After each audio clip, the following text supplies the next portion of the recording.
Hello friends, welcome to online classes with YT. देखिए, इस प्रश्न में हम देखेंगे ईवीएस के कुछ महत्वपूर्ण प्रश्नों को जो कि आपके आगे आने वाली टेट परीक्षाओं के लिए आवश्यक है। तो चलिए शुरू करते हैं। पहला प्रश्न देखते हैं। देखिए, पहला प्रश्न क्या है। पहला प्रश्न है, उत्पत्ति एवं विकास के आधार पर आपदा के दो भाग कौन से हैं। तो देखिए, उत्पत्ति और विकास के आधार पर आपदा के दो भाग हैं। वो हैं आपका, एक तो प्राकृतिक आपदा जो आती है और एक होती है मानवीय आपदा। मानव जाति के द्वारा यदि किया गया कोई भी ऐसा अवांछनीय कार्य है जिसके द्वारा आपदाएं आ सकती हैं। तो ऑप्शन नंबर सी इसका तीसरा इसका सही उत्तर हो जाएगा। आगे बढ़ेंगे, अगला प्रश्न देखेंगे। देखिए, अगला प्रश्न क्या है। अगला प्रश्न है, फुकुशिमा परमाणु आपदा किस देश में घटित हुई थी। तो देखिए, फुकुशिमा जो परमाणु आपदा है यह किस देश में घटित हुई थी। तो यह आपका घटित हुई थी किस देश में। यह आपका फुकुशिमा जो है यह एक जापान का शहर है और वहीं यह आपदा घटित हुई थी। आगे बढ़ेंगे, अगला प्रश्न देखेंगे। अगला प्रश्न देखिए क्या पूछ रहा है। भारत में आपदा के निवारण से संबंधित आपदा प्रबंधन अधिनियम किस वर्ष में आया था। तो देखिए, जो आपदा प्रबंधन अधिनियम है यह आया था आपका 2004 में। कब आया था? 2004 में आपदा प्रबंधन अधिनियम क्या हुआ था, आया था। आगे बढ़ेंगे, अगला प्रश्न देखेंगे। अगला प्रश्न क्या पूछता है। अगला प्रश्न पूछ रहा है, निम्नलिखित में से कौन सा राज्य बाढ़ से प्रभावित है। तो इनमें से देखिए, कूट में दिया हुआ है, अर्थात इनमें से एक से ज्यादा राज्य भी बाढ़ से प्रभावित हो सकते हैं। तो आपको इनमें से सही कूट का चुनाव करके बताना है। तो देखिए, बिहार हो गया, उड़ीसा हो गया, असम हो गया और छत्तीसगढ़ हो गया। तो ये सभी चारों राज्य ही किससे बाढ़ से क्या रहते हैं, प्रभावित रहते हैं। ठीक है, आगे बढ़ेंगे, अगला प्रश्न देखेंगे। अगला प्रश्न क्या पूछ रहा है। भूकंप निम्न में से किसके कारण आता है। तो भूकंप देखिए निम्न में से किसके कारण आता है। तो यह प्राकृतिक कारण है या मानवीय कारण है या इनमें से कोई नहीं।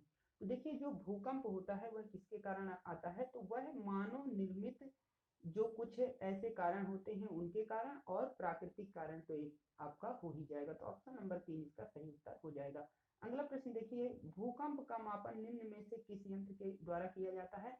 इनमें से कौन सा यंत्र है जिसके द्वारा भूकंप जो आता है उसको मापने का कार्य किया जाता है। आप सभी सुनते होंगे टीवी में कि इतने रिएक्टर स्केल का क्या आया है, भूकंप आया है। तो देखिए, ये जो रिएक्टर स्केल का ये पैमाना है, ये यंत्र है क्या करने का, भूकंप को मापने का। ठीक है, आगे बढ़ेंगे, अगला प्रश्न देखेंगे। अगला प्रश्न क्या पूछ रहा है। अगला प्रश्न है, निम्न में से किससे साफ मौसम बनने में मदद मिलती है। तो इनमें से कौन सा है जिससे साफ मौसम बनने में मदद मिलती है। तो देखिए, जो चक्रवात के बाद प्रति चक्रवात आता है उससे क्या होता है, साफ मौसम बनने में क्या होती है, मदद मिलती है। ठीक है, अगला प्रश्न देखेंगे, निम्न में से कितने प्रकार का ज्वालामुखी उद्गार होता है। तो देखिए, जो ज्वालामुखी उद्गार होता है वह कितने प्रकार का होता है। तो वह होता है आपका, आप कीजिएगा, विस्फोटी केंद्रीय उद्गार और दरारी लावा उद्गार। तो ये ऑप्शन नंबर 3 इसका सही उत्तर हो जाएगा। अगला प्रश्न है, भारत के किस हिस्से में घाघरा, गंडक, कोसी, सोनवा, तीस्ता नदियों के अधिप्रवाह से क्या होती है, तो बाढ़ आती है। तो देखिए, ये सभी जो नदियां हैं, ये तीनों नदियां हैं पूर्वी भारत की नदी है। कहाँ की नदी है, ये पूर्वी भारत की नदियां हैं। और आप सभी को मालूम है, कोसी नदी को क्या कहा जाता है, बिहार का शोक भी कहा जाता है। इस नदी के कारण वहां बहुत ज्यादा बाढ़ भी आती है। ठीक है, आगे बढ़ेंगे, अगला प्रश्न देखेंगे, भूकंप की तीव्रता मापने का यंत्र कौन सा है। तो देखिए, जो भूकंप की तीव्रता मापने का यंत्र है वह कौन सा यंत्र हो जाएगा, यह यंत्र हो जाएगा आपका सिस्मोग्राफ। सिस्मोग्राफ क्या हो जाएगा, भूकंप मापने का यंत्र हो जाएगा। अभी हमने पीछे देखा था रिक्टर के बारे में। तो रिक्टर क्या होता है, वह एक पैमाना होता है जिसके द्वारा भूकंप को क्या किया जाता है, मापा जाता है। रिक्टर स्केल पर क्या होते हैं, 1 से 10 तक के क्या दिए रहते हैं, अंक दिए रहते हैं। और उन्हीं पर से ये भूकंप कब दिया जाता है, एक के बाद यदि 2 में जाता है तो अर्थात 10 गुना एक में, जैसे यदि जितना भी भूकंप आए उसका 10 गुना 2 में आएगा। तो ठीक है, एक के बाद दूसरे अंक पर जाने पर 10 गुना उसकी क्या होती है, तीव्रता बढ़ जाती है भूकंप की। अगला प्रश्न देखिए, भोपाल गैस त्रासदी खालिस्तान गैस के कारण हुई थी। तो देखिए, भोपाल गैस जो त्रासदी थी वह किस गैस का वहां विस्फोट हुआ था। तो वह थी आपकी मिथाइल आइसोसाइनेट। मिथाइल आइसोसाइनेट के कारण भोपाल गैस त्रासदी क्या हुई थी, आई थी। ठीक है, आगे बढ़ेंगे, अगला प्रश्न, रिक्टर पैमाने से खाली स्थान की तीव्रता मापी जाती है। तो अभी आप सभी के सामने था, भूकंप की तीव्रता क्या होती है, इससे मापी जाती है। इंपॉर्टेंट क्वेश्चन है दोस्तों, बार बार रिपीट हो रहा है, ध्यान रखेंगे।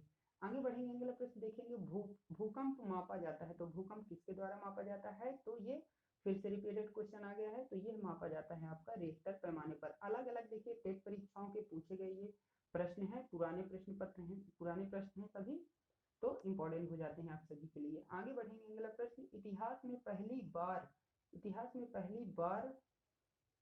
पहली परमाणु दुर्घटना कब हुई थी। तो देखिए पहली बार जो परमाणु दुर्घटना हुई थी वह कब हुई थी, तो ये हुई थी आपकी 6 अगस्त 1945 को हुई थी। कब हुई थी, 6 अगस्त 1945 को। आप सभी को मालूम है अमेरिका ने क्या किया था, जापान के हिरोशिमा और नागासाकी जो दो शहर हैं वहां पर परमाणु बम क्या किया था, 6 अगस्त को और 9 अगस्त को गिरा दिया था विश्व युद्ध के दौरान में। आप सभी को मालूम है ये चीज। आगे बढ़ेंगे, अगला प्रश्न देखेंगे।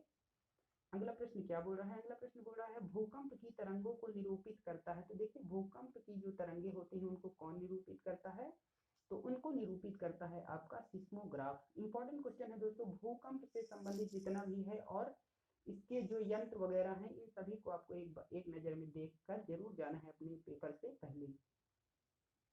अगला और आखिरी प्रश्न है आज का, भारत के किस क्षेत्र में अधिकतम भूस्खलन की घटनाएं होती है। तो देखिए भारत के जो हिमालय वाला क्षेत्र हो जाएगा आपका, जैसे दोस्तों मैं नक्शा क्या बनाऊंगा, इधर ये जो होता है, तो इधर का ये जो आपका हिमालय वाला, इधर से जो ये पूरा क्षेत्र लगा हुआ है, इधर आपका जम्मू कश्मीर से और अरुणाचल सिक्किम वगैरह तक, तो यहाँ क्या होता है, भूकंप की क्या होती है घटनाएं अधिक होती हैं पहाड़ के कारण, ठीक है।